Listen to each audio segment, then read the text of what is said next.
নমস্কাৰ সকলোকে স্বাগতম জনাইছো ৰাজুল একাডেমি চেনেলৰ আন এটা নতুন ভিডিঅ'লৈ। আজিৰ এই ভিডিঅ'ত গেট 4ৰ বাবে 50টা অতি দৰকাৰী কুৱেশ্যন আনসাৰ লৈ আহিছো।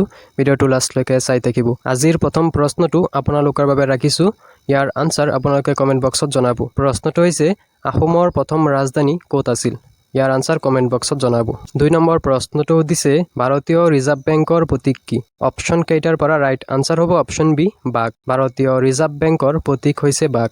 3 নম্বৰ প্ৰশ্নটো দিছে ভাৰতীয় সংবিধানত কিমান চনত মৌলিক কৰ্তব্য সংযোজন কৰা হৈছিল?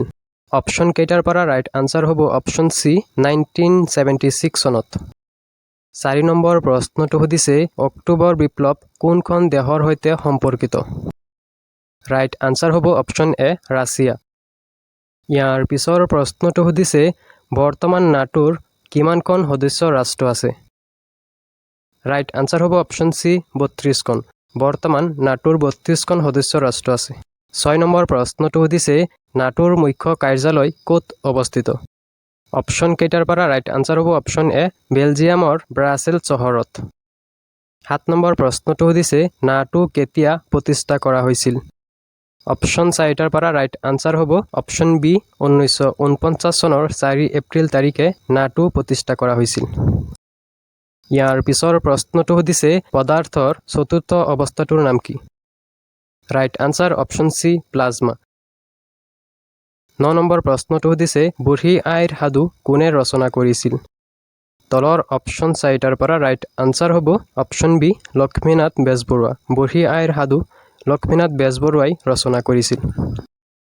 10 নম্বৰ প্ৰশ্নটো দিছে অসম নাট্য সন্মিলনৰ প্ৰথম সভাপতি কোন আছিল? তলত দিয়া অপচন 4টাৰ পৰা ৰাইট আনসাৰ হ'ব অপচন সি কলাগুৰু বিষ্ণুপ্ৰসাদ ৰাভা। অসম নাট্য সন্মিলনৰ প্ৰথম সভাপতি আছিল কলাগুৰু বিষ্ণুপ্ৰসাদ ৰাভা। 11 নম্বৰ প্ৰশ্নটো দিছে ৰাষ্ট্ৰসংঘ কেতিয়া প্ৰতিষ্ঠা কৰা হৈছিল? ইয়াৰ ৰাইট আনসাৰ হ'ব অপচন বি 1945 চনত। 1945 চনত ৰাষ্ট্ৰসংঘ প্ৰতিষ্ঠা কৰা হৈছিল। ইয়াৰ পিছৰ প্ৰশ্নটো দিছে অসমৰ আটাইতকৈ পুৰণি তেল শোধনাগাৰটোৰ নাম কি? ৰাইট আনসাৰ অপচন এ ডিগবৈ শোধনাগাৰ। অসমৰ আটাইতকৈ পুৰণি তেল শোধনাগাৰটো হৈছে ডিগবৈ শোধনাগাৰ। ইয়াৰ পিছৰ প্ৰশ্নটো দিছে লোকসভাৰ নিৰ্বাচনত প্ৰতিদ্বন্দ্বিতা কৰিবলৈ ন্যূনতম কিমান বয়স হ'ব লাগে? ৰাইট আনসাৰ অপচন চি 25 বছৰ। 14 নম্বৰ প্ৰশ্নটো দিছে কোন চনত ভাৰতৰ প্ৰথম পঞ্চবাৰ্ষিক পৰিকল্পনা আৰম্ভ হৈছিল? তলৰ অপচন 4টাৰ পৰা ৰাইট আনসাৰ হ'ব অপচন চি 1951 চনত। 15 নম্বৰ প্ৰশ্নটো দিছে BCCIৰ মুখ্য কাৰ্যালয় ক'ত? ৰাইট আনসাৰ অপচন ডি মুম্বাইত। 16 নম্বৰ প্ৰশ্নটো দিছে কোনজন ব্যক্তিক কম্পিউটাৰৰ পিতৃ বুলি জনা যায়?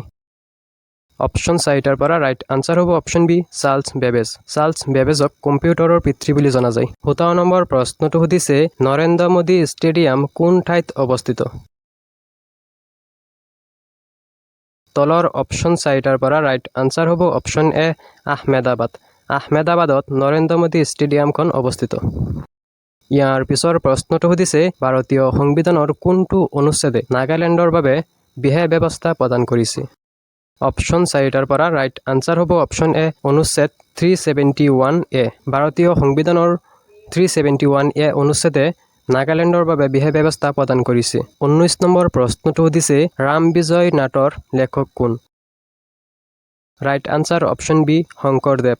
ৰাম বিজয় নাটৰ লেখক হৈছে শংকৰদেৱ। ইয়াৰ পিছৰ প্ৰশ্নটো দিছে ভাৰতবৰ্ষৰ প্ৰথমটো আঞ্চলিক দলৰ নাম কি? তলৰ অপচন 4টাৰ পৰা ৰাইট আনসাৰ হ'ব অপচন চি DMK। ভাৰতবৰ্ষৰ প্ৰথমটো আঞ্চলিক দলৰ নাম হৈছে DMK। 21 নম্বৰ প্ৰশ্নটো দিছে সোমনাথ মন্দিৰ কোনখন ৰাজ্যত অৱস্থিত? ৰাইট আনসাৰ অপচন এ গুজৰাট। সোমনাথ মন্দিৰ গুজৰাটত অৱস্থিত। ইয়াৰ পিছৰ প্ৰশ্নটো দিছে বিশ্ব বাণিজ্য সংস্থাৰ মুখ্য কাৰ্যালয় ক'ত অৱস্থিত? তলৰ অপচন 4টাৰ পৰা ৰাইট আনসাৰ হ'ব অপচন চি জেনেভা। বিশ্ব বাণিজ্য সংস্থাৰ মুখ্য কাৰ্যালয় জেনেভাত অৱস্থিত। ইয়াৰ পিছৰ প্ৰশ্নটো দিছে লক্ষ্মীনাথ বেজবৰুৱাই লিখা একমাত্ৰ উপন্যাসখনৰ নাম কি আছিল? তলৰ অপচন 4টাৰ পৰা ৰাইট আনসাৰ হ'ব অপচন এ পদুম কুঁৱৰী। লক্ষ্মীনাথ বেজবৰুৱাই লিখা একমাত্ৰ উপন্যাসখনৰ নাম হৈছে পদুম কুঁৱৰী। 24 নম্বৰ প্ৰশ্নটো দিছে অসমৰ নৱদ্বীপ বুলি কোনখন জিলাক কোৱা হয়? তলৰ অপচন 4টাৰ পৰা ৰাইট আনসাৰ হ'ব অপচন বি নলবাৰী।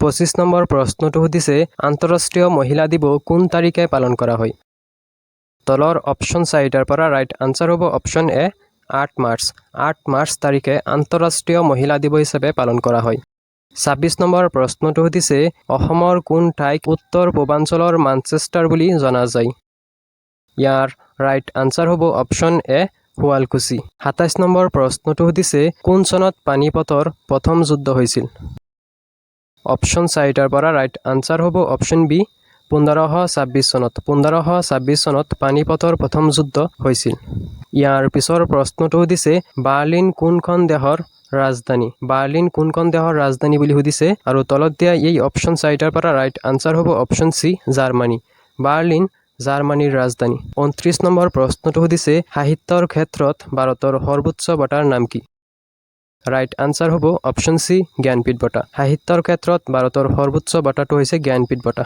ইয়াৰ পিছৰ প্ৰশ্নটো সুধিছে অৰুণ জেটলী ক্ৰিকেট ষ্টেডিয়াম কোন ঠাইত অৱস্থিত অপশ্যন কেইটাৰ পৰা ৰাইট আনসাৰ হ'ব অপশ্যন বি নতুন দিল্লী 31 নম্বৰ প্ৰশ্নটো সুধিছে কোন চনত মৌলিক কৰ্তব্যসমূহ ভাৰতীয় সংবিধানত সন্নিৱিষ্ট কৰা হৈছে ৰাইট আনসাৰ হ'ব অপশ্যন ডি 1976 চনত 1976 চনত মৌলিক কৰ্তব্যসমূহ ভাৰতীয় সংবিধানত সন্নিৱিষ্ট কৰা হৈছে ইয়াৰ পিছৰ প্ৰশ্নটো সুধিছে সোণাই ৰূপাই বন্যপ্ৰাণী অভয়াৰণ্য অসমৰ কোনখন জিলাত আছে তলত দিয়া এই অপশ্যন 4টাৰ পৰা ৰাইট আনসাৰ হ'ব অপশ্যন বি শোণিতপুৰ সোণাই ৰূপাই বন্যপ্ৰাণী অভয়াৰণ্য অসমৰ শোণিতপুৰ জিলাত অৱস্থিত ইয়াৰ পিছৰ প্ৰশ্নটো সুধিছে অসমৰ লৌহ মানৱ বুলি কাক কোৱা হয় অপশ্যন কেইটাৰ পৰা ৰাইট আনসাৰ হ'ব অপশ্যন বি বিষ্ণুৰাম মেধিক অসমৰ লৌহ মানৱ বুলি কোৱা হয় ইয়াৰ পিছৰ প্ৰশ্নটো সুধিছে অসমৰ আটাইতকৈ দীঘল দলংখনৰ নাম কি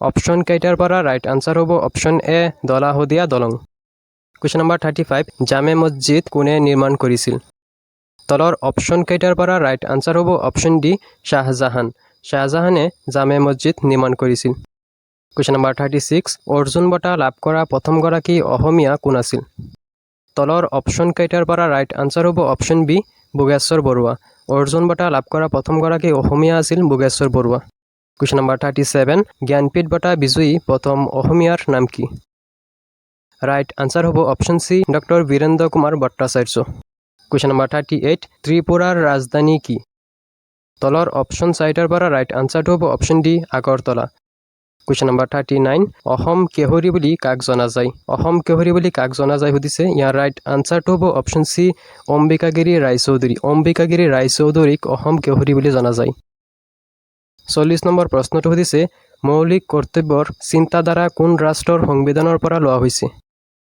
ৰাইট আনসাৰ হ'ব option B Russia question number 41 ভাৰতৰ তৃতীয় সৰ্বোচ্চ অসামৰিক সন্মানটো কি ৰাইট আনসাৰ হ'ব অপশ্যন এ পদ্মভূষণ ভাৰতৰ তৃতীয় সৰ্বোচ্চ অসামৰিক সন্মানটো হৈছে পদ্মভূষণ ইয়াৰ পিছৰ প্ৰশ্নটো সুধিছে লতাকটাৰ যুদ্ধ কোন আহোম ৰজাৰ ৰাজত্বকালত সংঘটিত হৈছিল ৰাইট আনসাৰ হ'ব অপশ্যন ডি ৰাজেশ্বৰ সিংহ ইয়াৰ পিছৰ প্ৰশ্নটো সুধিছে অসমৰ প্ৰথম ছপাশাল ক'ত অৱস্থিত ৰাইট আনসাৰ হ'ব অপশ্যন ডি শিৱসাগৰ ইয়াৰ পিছৰ প্ৰশ্নটো সুধিছে দ্বিতীয় বিশ্বযুদ্ধ কেতিয়া আৰম্ভ হৈছিল অপশ্যন কেইটাৰ পৰা ৰাইট আনসাৰ হ'ব অপশ্যন এ 1939 চনত দ্বিতীয় বিশ্বযুদ্ধ আৰম্ভ হৈছিল কুৱেশ্যন নম্বৰ 45 ভাৰতীয় ষ্টেট বেংকক কেতিয়া ৰাষ্ট্ৰীয়কৰণ কৰা হৈছিল ৰাইট আনসাৰ অপশ্যন বি 1955 চনত কুৱেশ্যন নম্বৰ 46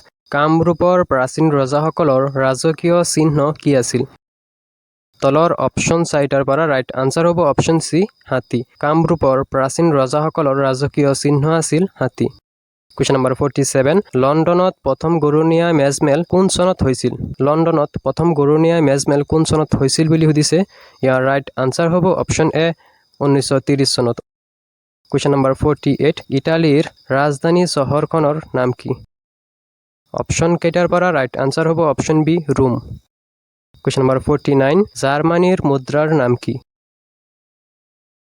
তলৰ অপশ্যন 4টাৰ পৰা ৰাইট আনসাৰ হ'ব অপশ্যন ডি ইউৰো জাৰ্মানীৰ মুদ্ৰাৰ নাম হৈছে ইউৰো আৰু আজিৰ লাষ্ট কুৱেশ্যনটো হৈছে অসম সাহিত্য সভাৰ দ্বিতীয়খন অধিৱেশন ক'ত অনুষ্ঠিত হৈছিল ইয়াৰ ৰাইট আনচাৰ হ'ব অপশ্যন চি গোৱালপাৰা।